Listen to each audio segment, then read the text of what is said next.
Pues vamos a pasar a la primera ponencia. El programa del día, creo que tenéis todos una hoja con el programa que empieza con una ponencia de Eugenia Anatoli, que yo creo que mucha gente conocerá y habrá leído algunos escritos suyos sobre gatos de la calle, porque ella trabaja en Roma desde hace muchísimos años, conoce muy bien la situación en Roma. Ha escrito libros sobre gatos muy conocidos y traducidos en muchos idiomas, os lo digo por si os interesa después leerlos.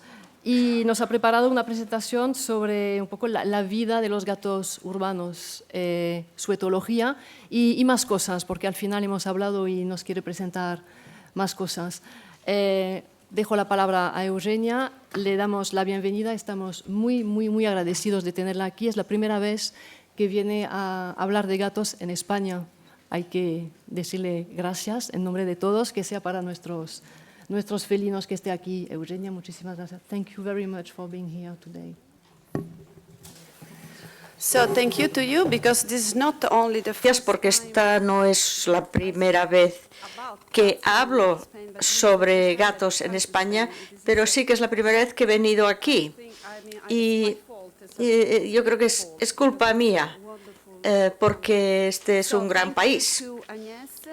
Gracias, Agnès, gracias a Emma y a todos los de la plataforma gatera por brindarme esta fantástica oportunidad de poder hablar sobre un problema o un aspecto más bien que es muy importante, en este caso, los gatos. Se me pidió, Agnès me pidió que en la primera parte hablase de la vida de los gatos antes de la legislación italiana que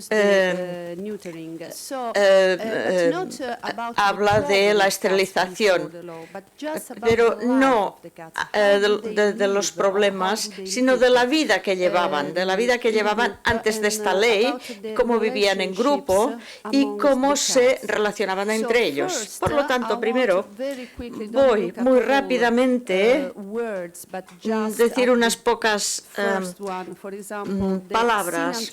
Por ejemplo, el gato sinantrópico. ¿A qué nos referimos aquí? Pues es el gato doméstico que viven en el mismo entorno que los seres humanos.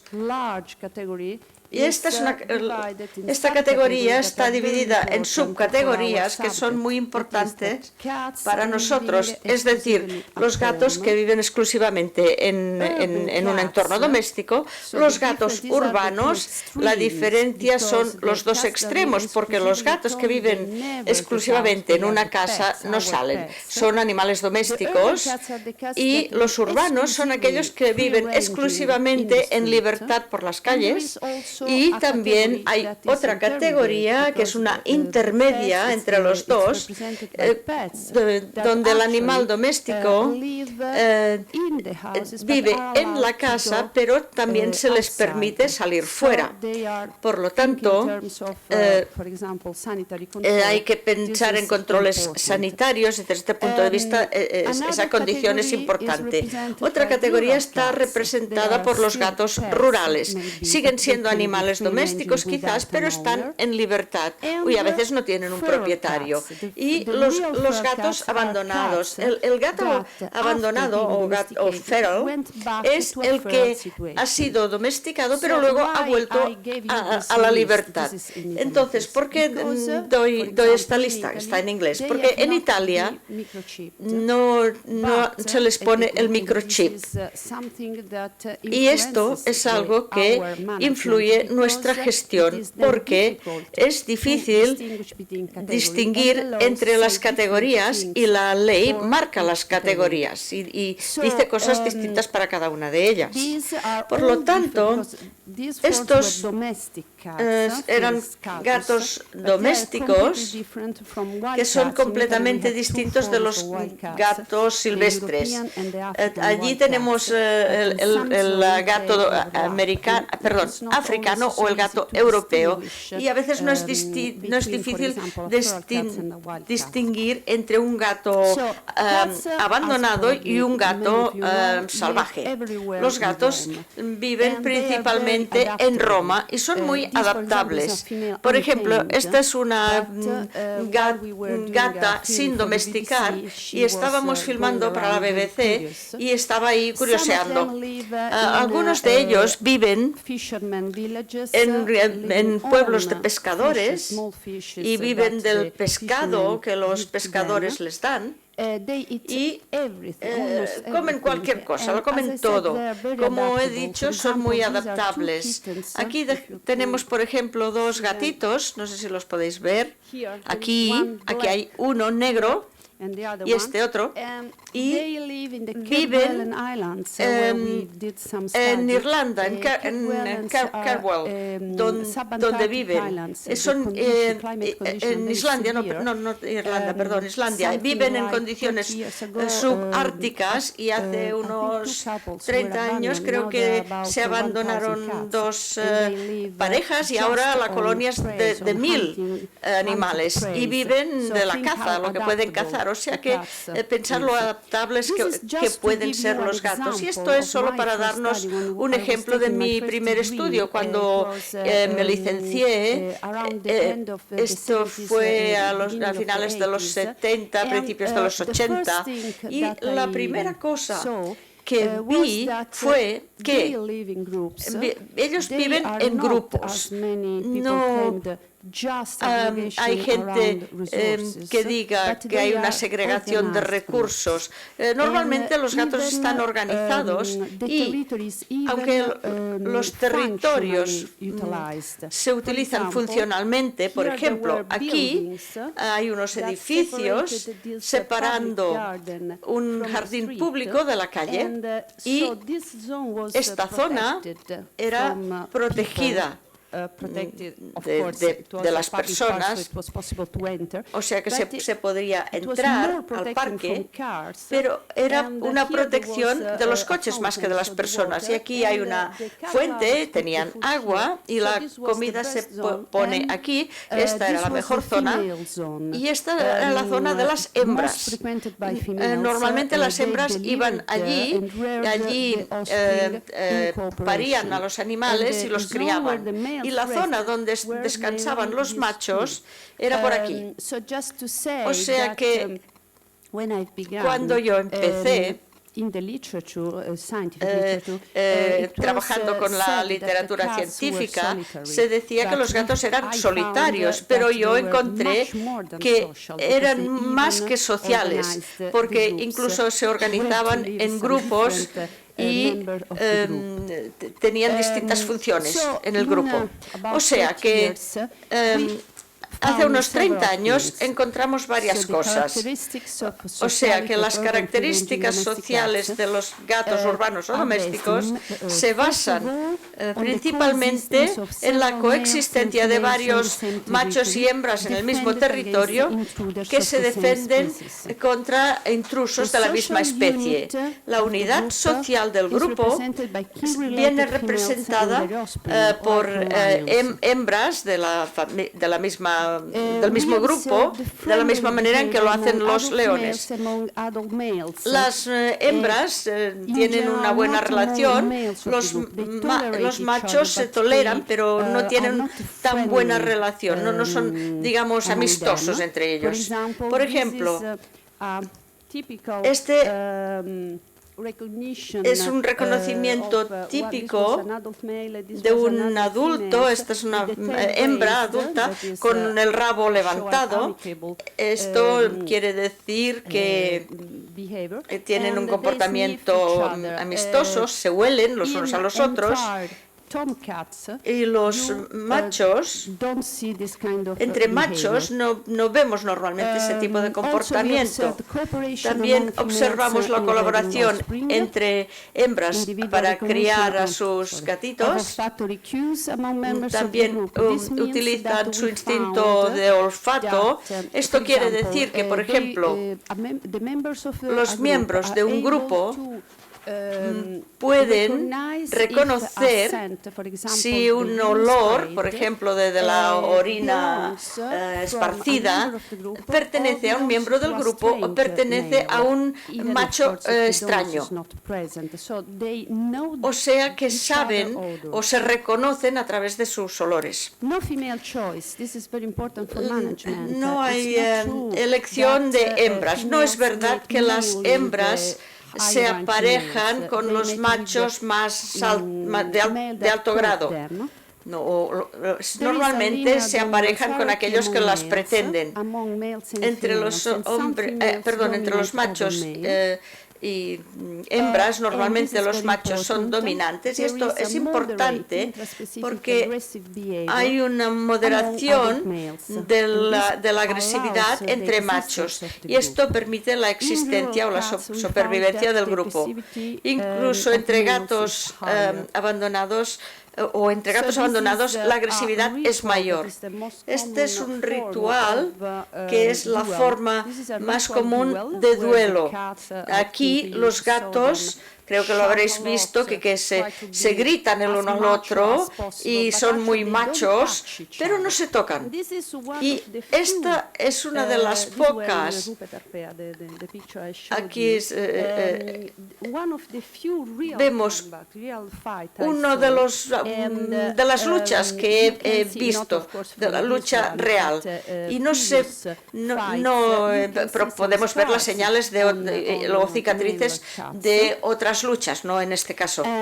Y otra cosa interesante que encontramos es la ausencia de infanticidio por parte de los adultos en la situación urbana. En el campo es distinto, y el motivo es que el sistema de aparejamiento es promiscuo.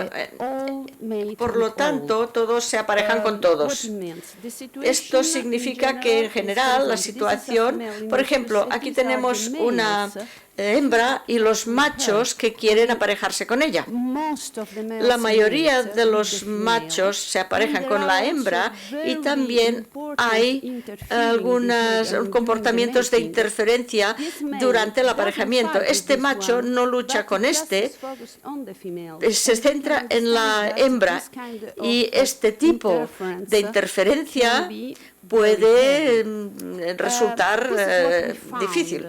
Esto es lo que encontramos en uno de los últimos estudios que hicimos antes de la legislación italiana que he mencionado, porque vimos que el éxito de la cópula no estaba relacionado a la jerarquía. Teníamos que distinguir entre el éxito de la cópula y el éxito de la reproducción. El éxito de la cópula se refleja en el número de cópulas que los machos tienen y el número de hembras. Y el éxito de la reproducción es el número de gatitos que se producen. Y no tuvimos la oportunidad en esta ocasión de realizar un análisis del ADN, por lo tanto no sabíamos muy bien quién era el padre. Por lo tanto, los de la jerarquía más alta no eran los que más copulaban. Y si hay un comportamiento selectivo, tiende a tener una recompensa en términos genéticos, si no se va a llegar a una situación de esterilidad. Por lo tanto, los gatos que invierten en estar arriba de la jerarquía tienen que luchar y tienen que tener más hijos, porque si no su comportamiento jerárquico va a parar. Y esto es lo que normalmente vimos. Estos son dos gatos de jerarquía media, estaban luchando a través de un duelo de ritual, no luchaban en realidad. Vemos la dimensión, este era mucho más grande y este pesaba 5,5 kilos. Al encontrarse hacen ruido y por un segundo amenazó a los otros machos. Y uno se fue inmediatamente, el otro intentó reaccionar, defenderse, pero estaba oliendo. Cuando hacen esto es que se sienten perdidos y muy lentamente se retira.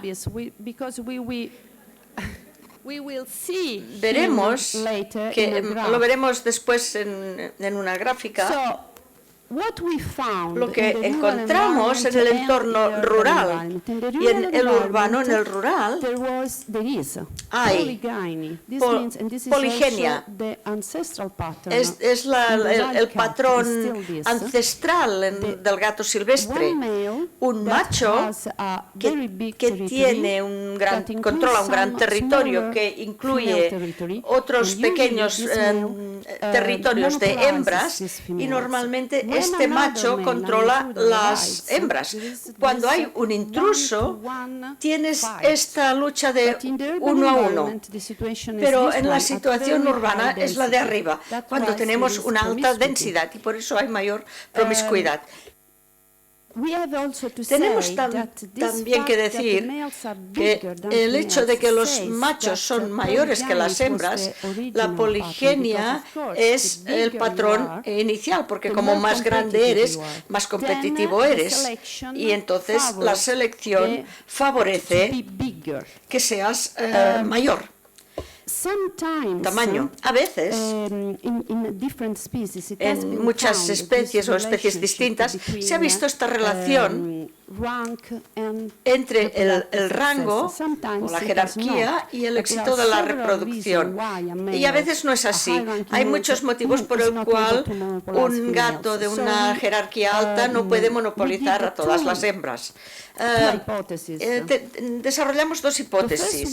La primera fue la fisiológica. Sabemos que las hembras tienen una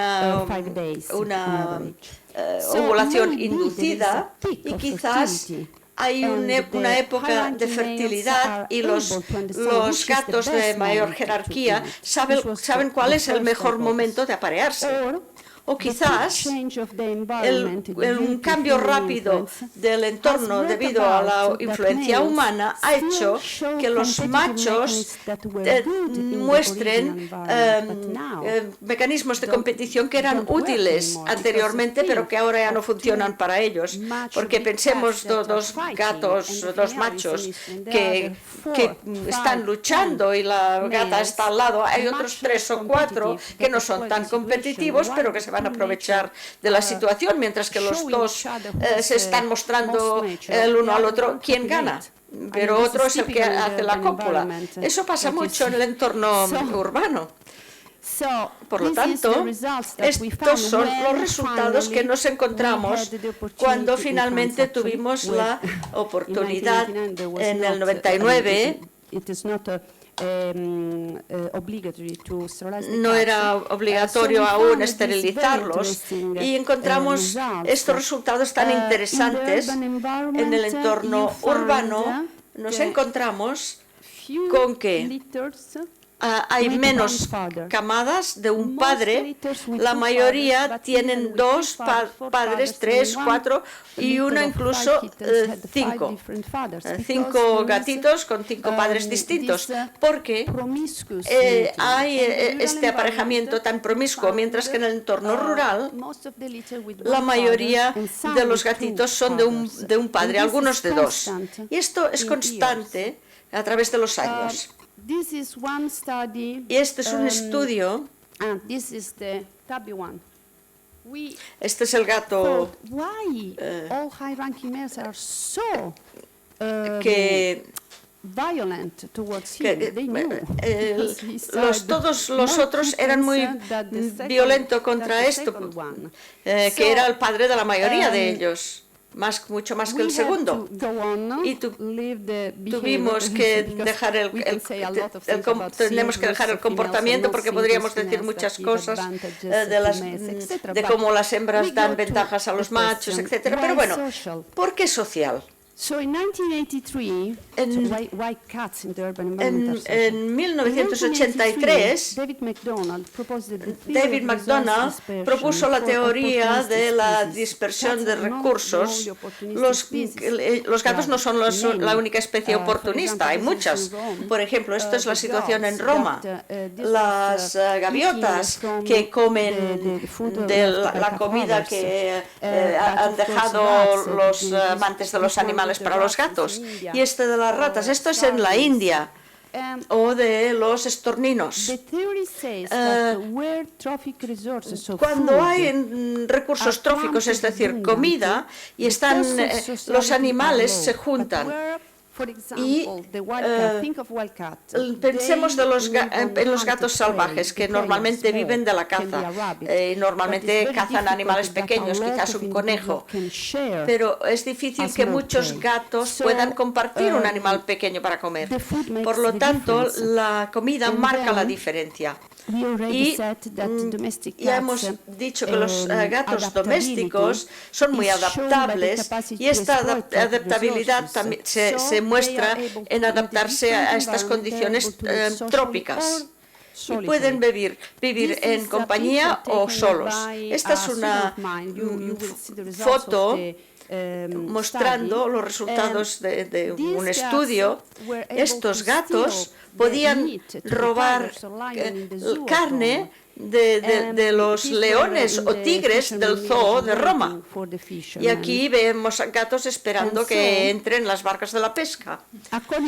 Y según la literatura, no solo en Italia, los animales domésticos que proceden de la calle, es decir, previamente abandonados, se les alimenta demasiado. Y esto afecta todos los aspectos de la vida del gato. No vamos a entrar en todos los detalles, pero aquí vemos 4 colonias que estudiamos y esta es la cantidad de comida que se desperdicia cada día. Aquí tenemos una población que vive de carne que robaban en el zoológico. O sea que en este caso no se perdía demasiada comida, pero ¿por qué entonces esta gran cantidad de comida se queda ahí? Porque medimos esto, estas son las 4 colonias, las medimos en términos de julios, es decir, la energía disponible, y vimos que, basándonos en la necesidad de cada gato, los gatos eran sobrealimentados. Otro aspecto de sociabilidad se ve representado por las enfermedades y su transmisión. Por lo tanto, los gatitos que se han criado juntos fácilmente pueden contraer enfermedades que aquellos gatos que son criados separadamente. Y me acuerdo que cuando no se esterilizaba a los gatos, esta escuela materna lo sabía que morían de rinotraquitis, por ejemplo. O sea que la probabilidad de contraer enfermedades es mucho mayor en estas situaciones. Por lo tanto, ahora podemos pasar a la gestión. En italiana, el control demográfico de las colonias está cubierto por la ley regional y la nacional. La nacional se promulgó en 1991, la regional en 1988 y 97 en la región de Roma, y la última en 1997, como he dicho, y la ley establece que los gatos tienen que ser controlados a través del sistema de atrapar, esterilizar y soltar. Y esto ha representado una auténtica revolución para la gestión de gatos y también perros, porque los gatos en libertad no pueden ser sacrificados a no ser que sean peligrosos o estén muy enfermos. Un punto importante de esta ley es que los gatos pueden vivir libremente, hay que esterilizarlos, a través de los servicios veterinarios públicos, y los gatos urbanos que viven en libertad no se pueden separar de sus colonias. Los amantes de los animales analizaron, están en asociaciones para proteger los animales o en asociaciones de voluntarios, deberían estar registrados en un registro regional. Y de acuerdo con los servicios veterinarios públicos y los servicios de beneficencia para animales del territorio, pueden tener la asignación oficial de la gestión de una colonia de gatos. Pero el alcalde sigue siendo el responsable, es decir, es el propietario de los gatos.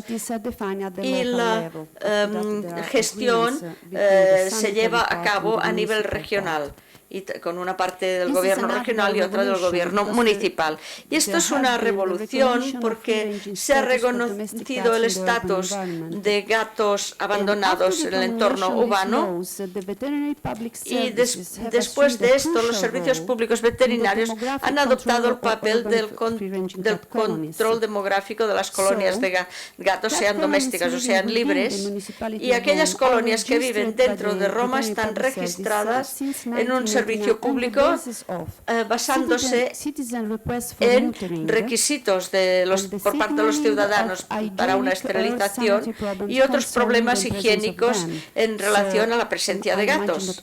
Imagino que todos vosotros habéis experimentado con esta situación de hay vecinos que viven en un bloque de pisos y se pelean, pues los gatos también lo hacen.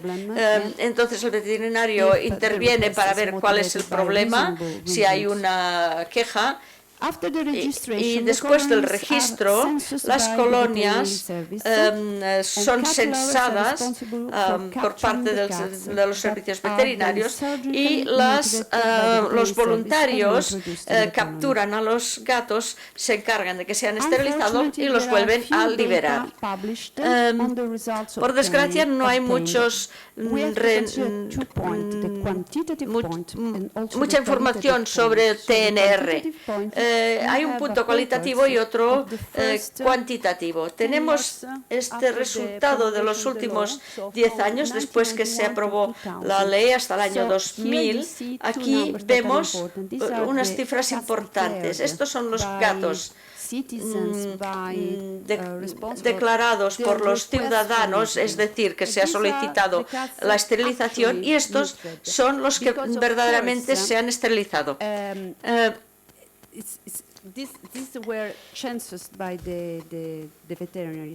Y estos pasan por los servicios veterinarios. Ahora, hace un mes, desde la solicitud, y en un mes hasta la esterilización pueden pasar muchas cosas, porque a lo mejor la gente quiere que la esterilización se hace gratuitamente, aunque sea de su propiedad. Por lo tanto, los gatos que salen de la colonia después de la esterilización, hay gente que no les gusta eso.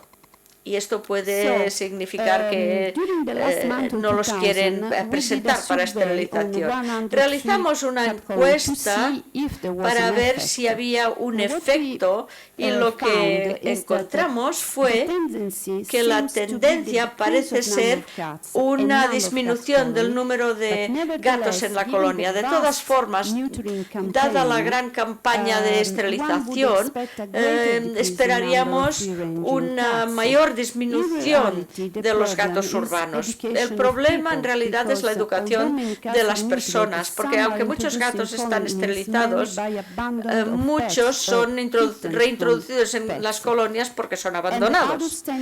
Y otros, en cambio, son adoptados. En nuestra colonia, en Italia en general, hay una alta tasa de adopción, porque muchos gatos están domesticados, o sea que es fácil. Estos son los resultados en las 133 colonias. los gatos esterilizados eran un 67%. Algunos amantes de gatos no quieren esperar y lo hacen privadamente y lo pagan ellos. Los resultados, hay un porcentaje mayor de las colonias más grandes, porque antes de la campaña las colonias eran mayores de todas formas. Y como ya he dicho, es interesante ver el efecto individualmente. O sea que estudiamos un grupo social de gatos libres, en libertad, registrados según su comportamiento antes de la esterilización, cuando la mayoría de gatos no estaban esterilizados, y después todos los gatos de la colonia estaban esterilizados, y medimos los comportamientos para detectar las diferencias. Necesitamos muchas observaciones porque después de la esterilización su actividad baja considerablemente. Encontramos que el nivel general de actividad disminuía y esto representaba un comportamiento más sumiso y menos agresividad, y también el no orinar para marcar territorio. Un comportamiento más, el comportamiento amistoso no cambiaba, era más o menos lo mismo, y esto es un poco raro porque el marcar de la zona perioral, es decir, de la barbilla, o sea que en resumen, y no sabemos por qué esto era así, pero las colonias eran estables, y esto es muy importante porque el grupo se mantenía estable y ocupaba el mismo espacio en relación a otros gatos o otras colonias. La jerarquía de los gatos no cambiaba, el nivel general de actividad bajaba, el esparcir la orina también bajaba, y llegamos a los objetivos. El mal olor disminuía y este objetivo se consiguió, por lo tanto las quejas de los ciudadanos bajaron, y también las molestias por los gritos de los gatos, y los gatos están también menos expuestos a ser atropellados. Los últimos datos que he mostrado son importantes. En nuestros servicios veterinarios tenemos una oficina especial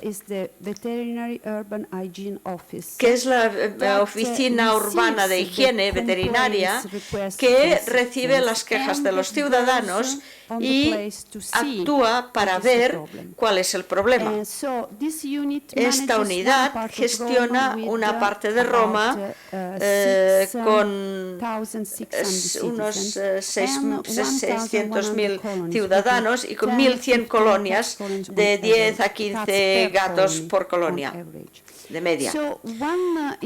Una tendencia interesante que detectamos fue que en rojo vemos las quejas por falta de control sanitario, olores, o hay demasiados gatos, o no queremos la comida ahí. Y estas quejas han bajado a través de los años. En azul vemos las solicitudes de control de gatos, que es una cosa distinta, y esto ha aumentado, y es importante porque muestra los cambios en la mentalidad de los ciudadanos. Y una cosa importante para concluir es que hay 7 de cada 26 solicitudes eran de una escuela, hospital, cuartel, sitios que son delicados, digamos.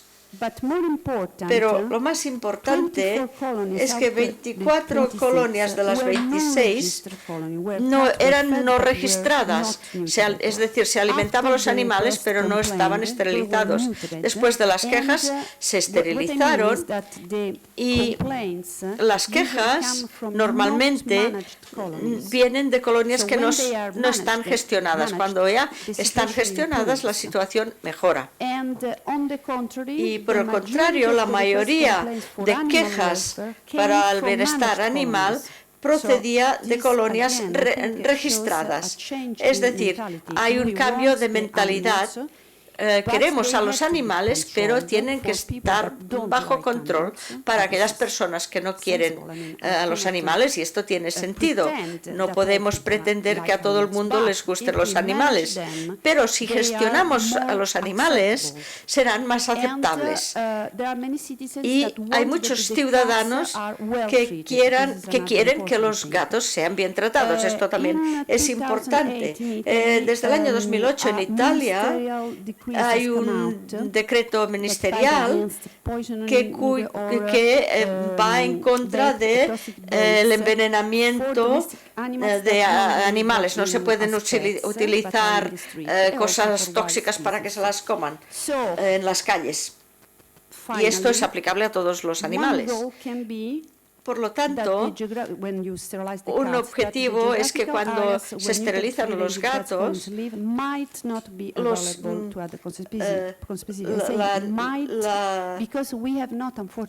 estos programas no cubren otros animales, aunque no tenemos datos. Pero estos datos proceden de proyectos de gestión de perros, y creo que esto funciona de la misma manera que para gatos, porque el año pasado fui a un congreso sobre el control de la población de perros, y entre los temas más importantes que se trataron, desde luego, estaba el control de la rabia, que esto está muy conectado al control demográfico de los perros, y he elaborado una lista que dice, no tengo ni 5 minutos. 5 minutos. Esta podemos ver que en todas las presentaciones, y esto es una muestra de ellas, donde todos estaban de acuerdo en decir que cuando se dispara a los perros para controlar la población, nunca se llegó a un objetivo. Solo cuando había una campaña masiva de esterilización y vacunas se podía controlar la población canina. Y esto es así porque en países donde no nos podemos imaginar la situación, cada vez que se mataba una población de perros, había otros perros que estaban a punto de rellenar el espacio que habían dejado vacío, los perros muertos. Esta es la plataforma canina. Estos son los perros que estudiamos, que estaban en libertad. Por lo tanto, voy a concluir dándoos las gracias por vuestra atención y dando las gracias a todos los colaboradores que me han ayudado en recoger toda esta información. Muchas gracias.